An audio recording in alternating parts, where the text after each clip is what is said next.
Nutrien Equine Classic race series is here tomorrow night, Bendigo. Catching up with Shannon Price here at Mooneyong and the Lara J Farms. Firstly, Shannon, welcome.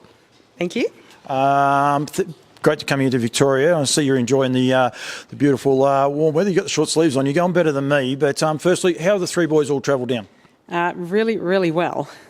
You're happy with how they are? We were talking off air there before, and they seem to have handled the trip pretty good. Oh, they're more seasoned than me. Enjoy it. Firstly, go back to the Tuesday, 2 Tuesdays ago now at Menangle. You set off with 3 horses from Queensland to go there. In your wildest dreams, did you think you could come home with 3 winners? Oh God, no. One I thought, but the other 2, no. we might go to the first race. I suppose the race that it is a Nutrien Ag race, but it's not part of the classic series. Makara, a horse you haven't had for a long time. That's like a nice win, but was that a shock to the system?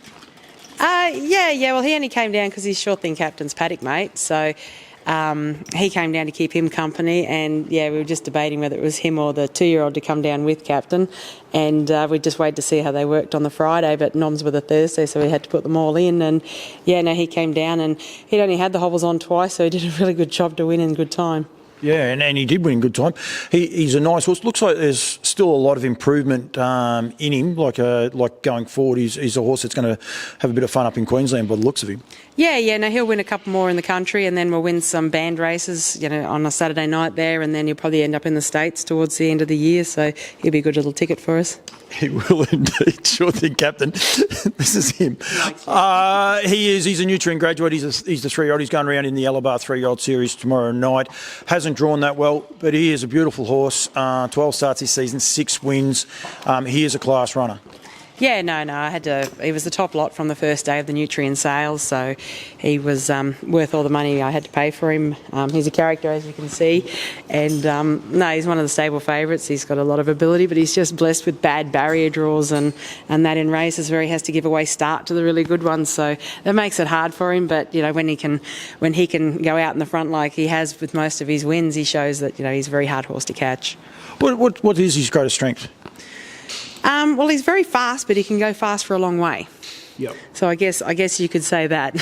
Well, and that's key, because a lot of people, I suppose, will say, well, that's sort of obvious when you look at his times. But what you're saying is his high speed is longer than 200 metres. He can sort of sustain it for 300, 400, 500 metres. Oh, he can put 2 26 quarters together. So he's been clocked around 54, 53 halves at Albion all the time. So he can hold his speed for a long way, but it's just hard to show it, every run, because of when they draw the back row when you're against better horses and that. So barrier draws are a lot to do with it. They are, but at least Bendigo, you can win from anywhere. I mean, it's always a lot easier to win from the front, but it is a pretty fair track, Bendigo, and it gives plenty of options. And that the unfortunate part is you're going to have a lot of traffic in front of you. Yeah, just hoping for a bit of luck that they go hard early. We're in the running lane, so that helps us. But if they go hard, he can finish over the top because he can follow any speed and run the quick last quarter as well. The Alabar Classic, that is for the 3-year-old boys, Colt and Geldings. The Alabar Classic for the 2-year-olds, $175,000. Firstly, that's enormous prize money, isn't it? Yeah, no, that's a really good race to be, and it's good prize money. So hence the reason we've made the trip down from Brisbane. Anyone watching this interview, I'm not even worried he's going to bite me. Some horses I worry about they're actually going to bite me. Forceful, he won the Menangle heat. To me, watching it, it was a great win. You would have been wrapped with how he went. Yeah, no, he wasn't coming down.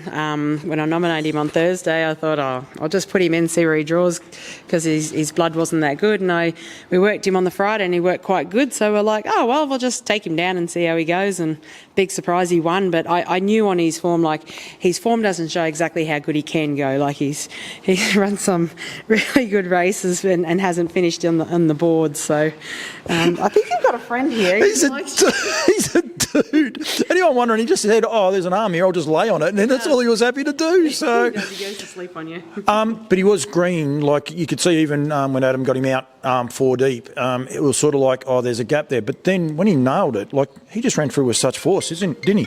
Yeah, no, he's a good follower in that, and he's also a good front runner. It sort of doesn't show in his one win at Albion Park. He got out the gate in 27, and the track was really slow that day.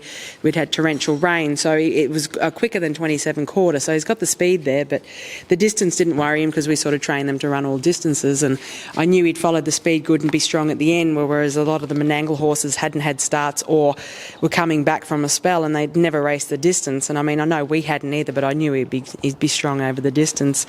But no, he did a good job to come from 3 back the fence, and once he got off, I knew he'd finish over the top of them, and he did. So it was a very, very pleasing run for him. You would have seen Bay of Biscay and the Big Boss and that the other day with the speed. Your bloke can match the speed with those if he's close enough to him?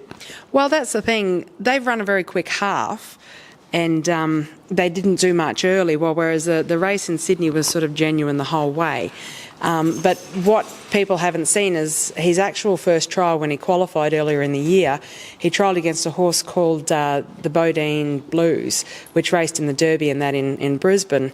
And they ran a 55 half, and he took ground off it. So he can run a good half, but again, you know, like his form just might have looked a bit patchy, but it was his own fault that he did things wrong and that. But it'd be interesting to see against the big boys how fast he can go. A funny pair of horses. He's very funny, this horse. 6 starts, 2 wins, no placings. This bloke, 12 starts this season for 6 wins. They're not big on placings, are they? Don't point that out, but that's what I said. That's their own undoing. He doesn't run a place when he draws bad and has no luck. The other horse, he bought his own bad luck, and that's why he missed a place. So, you know, like if all things equal, they can run with these guys, but, you know, we need equal running. Confidence level tomorrow night with these 2 boys? I mean, Makara, I think you're reasonably confident you can get the chockies, you know, if you can get to the top maybe, but these 2 guys, confidence level tomorrow? Yeah, the 2 Nutrien boys, yeah, obviously Forceful's drawn bad, but he'll follow that speed all day long. Where he comes, nobody knows, but his work at Menangle on Monday was really good, so he's trained on really well. And this guy here, same thing, he's already in the running lane, but, you know, they're ready to go. It's just a matter of whether they play the race into our hands. If they do, we can certainly finish very close to them. Absolutely. You enjoy the Nutrien experience? I was actually here the night you purchased this horse, and I remember you had a great smile on your face when you did actually purchase him. But do you enjoy the Nutrien experience? Yeah. I don't know what happened that day. I was with a friend of mine, Janice Bryant, and she sort of went over the horses with me, and I had a toss-up between 2 horses who I was going to buy, and they were stabled next to each other. One was Captain Hammerhead, and the other guy was this guy. So I don't know what possessed me that time to purchase this horse for $100,000, but something overcame me, and afterwards I said I hope he's right, so I hope I'm right, so we'll see. Well, he's putting the runs on the board for you as we speak. The Eureka, one of maybe the forgotten horses, but speak the truth. Firstly, how is he going? He had a trial the other day, but confidence level leading into the $2 million race? Yeah. Well, he's still got to get around at Albion Park. We've got our Q-Bred Triad finals night on the 19th of August, so he'll be in the 4-year-old division there. He comes on very much like he only takes 1 trial and he's ready to go.